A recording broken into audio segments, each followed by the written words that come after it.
غزل number 286، فروری کی 15 تاریخ۔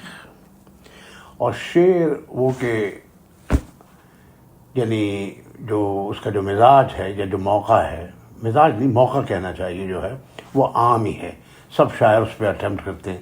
وہ یہ کہ جو انگزائٹی محبوب کے گھر جانے کی یا اس کے دروازے پہ یا اس کے آنے کی، دونوں کی جو کوالٹی ہے انگزائٹی کی وہ الگ الگ ہوتی ہے۔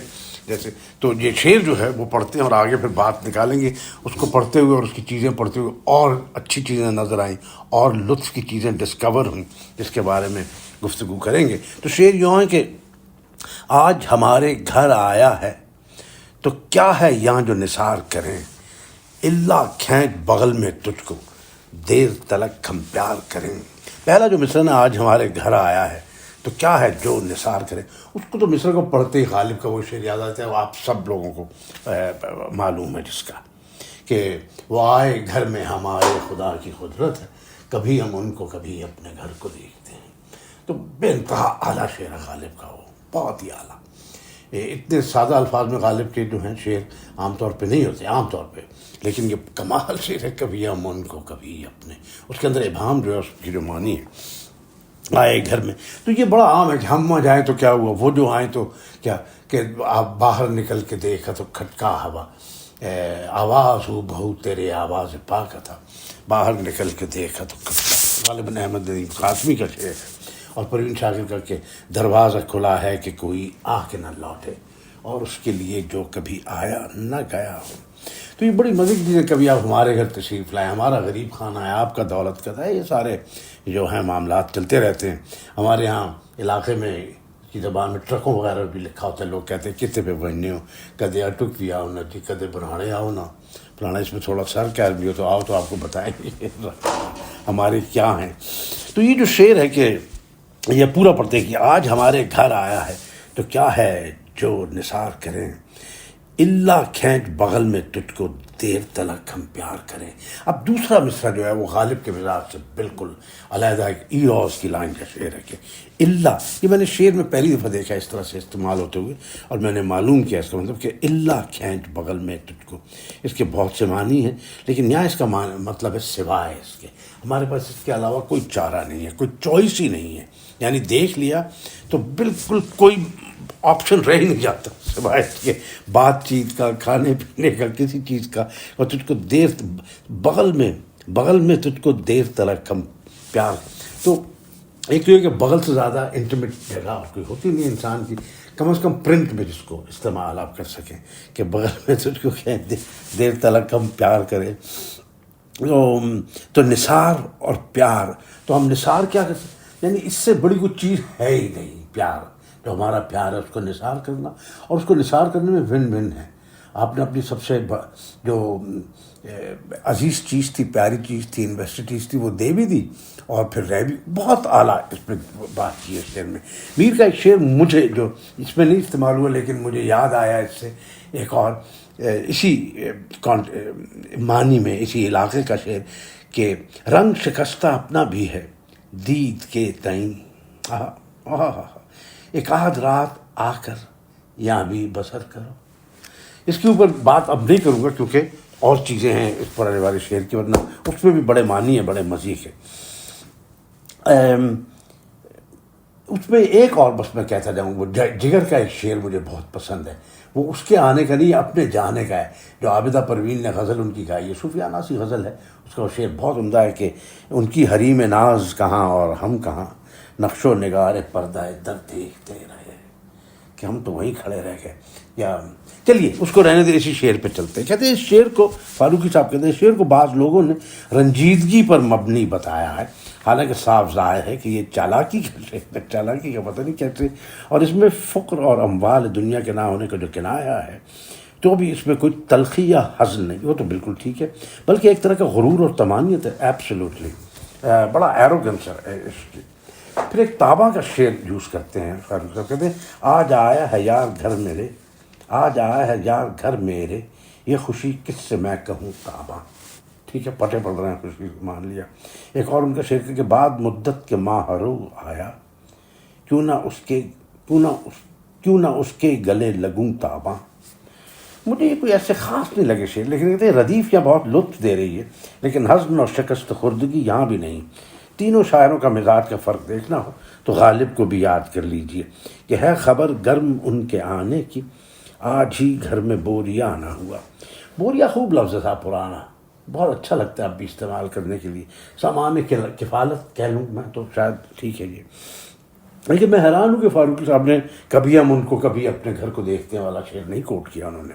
غالب کے یہاں فقر اور درویشی کا کنایا بہت لطیف ہے، اور یہ بات لطیف تر ہے کہ معشوق جیسے کی خاطر تواضع کے لیے بھی بہت تکلف اور اہتمام کا خیال آتا ہے، تو اتنا ہی کہ بوریا ہوتا تو بچھا دیتے۔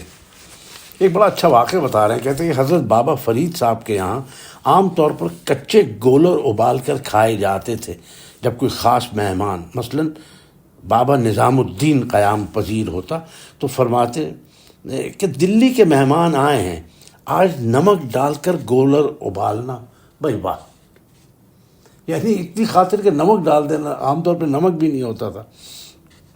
ظاہر ہے کہ غالب نے بابا فرید اور میر دونوں سے استفادہ کیا ہے اور لاجواب شعر کہا ہے۔ یہ میں کہتا چلوں کہ مجھے یہ معلوم نہیں تھا، لیکن میں نے معلوم کیا کہ نظام الدین 1238 سے 1325 اور بابا فرید جو تھے وہ 1173، تو یعنی 3 دفعہ آئے نظام الدین وہاں سے، کوئی 250 میل کے قریب کا میرا اندازہ ہے فاصلہ ہوگا پاک پتن کا دلی سے۔ 250 میل مذاق نہیں تھا صاحب، 8 گھنٹے 8 میل دن کی چلتا تھا آدمی، میرا خیال ہے 8-10 میل، تو جناب آتے تھے کرنے کے لیے۔ تو وہ کہتے ہیں اس کو کیا دیا کیا گولن، نمک ڈال دینا بھیا، آ جائے خاص آدمی۔ لیکن یہ بھی ملحوظ رکھے کہ تینوں شاعروں کے مزاج میں کتنا فرق ہے۔ غالب کے یہاں یہ خیال اور تصور کی نزاکت اور جسمانی مضمون سے گریز ہے۔ تابہ صرف گلے لگنے کی بات کرتے ہیں، اور میر اپنی پوری عرضیت، یہ بڑی ضروری بات ہے، اپنی پوری عرضیت، اپنے پورے ملنگ درویشانہ اور پرحوث انداز میں معشوق کو بغل میں کھینچ کر دیر تک اسے پیار کرنے کی بات کرتے ہیں۔ معنی کے اعتبار سے بھی میر کے یہاں کئی لطف ہیں۔ تو کو معروف پڑھیے، یعنی واحد حاضر، تو زور لفظ آج پر ہے کہ آج تم ہمارے گھر آئے ہو، یعنی دوسرے معمولی لوگ تو آتے رہتے ہیں، لیکن تمہاری بات اور ہے، آج ہمارے گھر آیا ہے تو کیا ہے، بہت اعلیٰ سے نثار کرے، ابہام ہے یہ۔ تو کو مجہول پڑھیے تو زور گھر پر ہے، یعنی آج تم ہمارے گھر آئے ہو، تو موقع تھا کہ کچھ نظر پیش کرتے، خاطر تواضع کرتے وغیرہ۔ دونوں صورتوں میں یہ کنایا باقی رہتا ہے کہ گھر میں کبھی بہت کچھ رہا ہوگا لیکن اب کچھ نہیں رہ گیا۔ کہ انہوں نے لکھا کہ اسی عشق کی وجہ سے اب کچھ نہیں رہ گیا۔ اس میں یہ کنایا ہے کہ عشق نے گھر کو برباد کر ڈالا، ہم نے سب کچھ لٹا ڈالا، یا ہم نے اختلال مزاج کی وجہ سے گھر کی پرواہ ہی نہیں کی، اور سارا گھر مال سب اسباب ضائع چلا گیا۔ جان نثار کرنے کی بات نہیں کر رہے، کیونکہ اگر جان نثار کر دی تو معشوق کو بغل میں کھینچ کر پیار کرنے کا موقع نہ رہے گا، اور یہ موقع رہے گا نہ، یہ موقع رہے گا معشوق آئندہ کبھی گھر پر نہ آئے۔ یہ نکتہ بھی ہے کہ معشوق کو دل کھول کر پیار کرنا اس پر جان نثار کرنے سے بہتر ہے۔ واہ واہ واہ واہ واہ۔ اس مضمون کا ایک پہلو بہت ہلکے انداز میں دیوان اول میں یوں باندھا ہے۔ اب سب میں اس لیے جلدی کی تھی کہ یہ میں شعر پہ تھوڑا سا وقت لینا چاہتا ہوں، یہ اچانک یہ ہیرا ہاتھ لگ گیا۔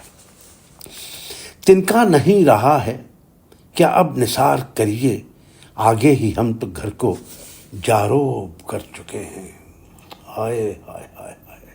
اب جاروب جو جھاڑو ہوتی تھی وہ بھی تنکوں سے بنی ہوئی ہوتی تھی۔ یہ بھی اس شعر کی خوبصورتی ہے کہ پہلے مصرع میں تنکا اور طرح سے کہ تنکا نہیں رہا ہے کیا اب نثار کریے، تنکا نہیں رہا ہے، کیونکہ جاروب نے، وہ تنکوں کی بنی چیز نے تنکوں کو نکال دیا، ختم کر دیا، بڑھا دیا۔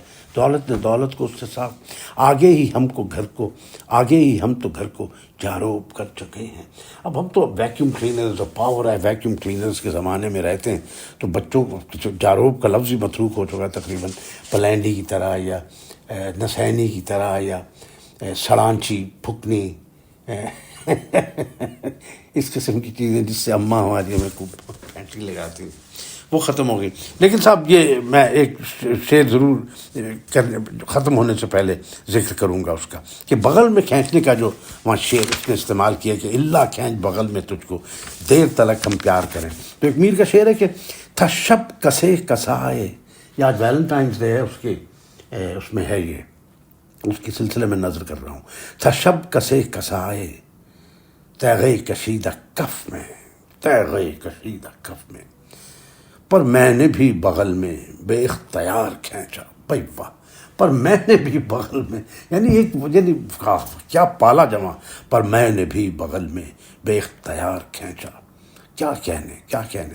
اسی غزل کا ایک اور شعر ہے جو کہ اس معنی کی دنیا کا نہیں ہے، لیکن ادروائز میر کے یقیناً بڑے اشعار میں سے اسی غزل کا مجھے کم از کم بہت پسند ہے. اس کے بعد یہ آج کی پریزنٹیشن ختم کروں گا کہ نقاش دیکھ تو میں کیا نقش یار کھینچا. یعنی پڑھنے میں ایسے پڑھا جائے گا، نقاش دیکھ تو میں کیا نقش یار کھینچا. حالانکہ اس کے نثر جو ہے وہ یہ ہے کہ نقاش دیکھ تو کہ میں نے کیا نقش یار کھینچا. ایسے تو کہتے ہیں نقاش دیکھ تو میں کیا نقش یار کھینچا. اب بیان کر رہا ہے کیا ہے، اس شوق کم نما کا نت انتظار کھینچا.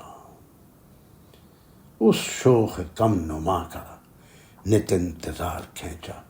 ایک دم میرے ذہن میں سٹارونگ بدھا، جو گندھارا آرٹ کا، جو گریک اور ہمارے ہاں کا جو آرٹ تھا 2500 سال پہلے کا، اس کی جو ہائیبرڈ فارم کا سب سے اعلیٰ نمونہ سمجھا جاتا ہے، جس میں لارڈ سدھارتھا کی نسیں جو ہیں وہ بالکل غریباں کی ستارے ہو گئی ہیں. اس پہ بھی وہ یاد آتا ہے مجھے، بالکل سب جان نکل گئی ہے اور ریڑھ کے پیچھے جو ہڈی ہے اس سے وہ چپک گئی ہیں. دیکھیے کیا شعر ہے کہ اس شوق کم نما کا نے انتظار کھینچا. تو وہ جو انتظار کھینچنے کے بعد نقاش کر رہے، دیکھ میں نے نقش یار کیا کھینچا، میں کیسا ہو گیا اس انتظار میں. کیا اس سے اچھا اور شعر کسی بھی زبان کسی بھی زمانے میں کیا لکھا گیا ہوگا. بہت مزہ آیا مجھے تو اس شعر کا. باقی بات آئندہ ہوگی. خدا حافظ.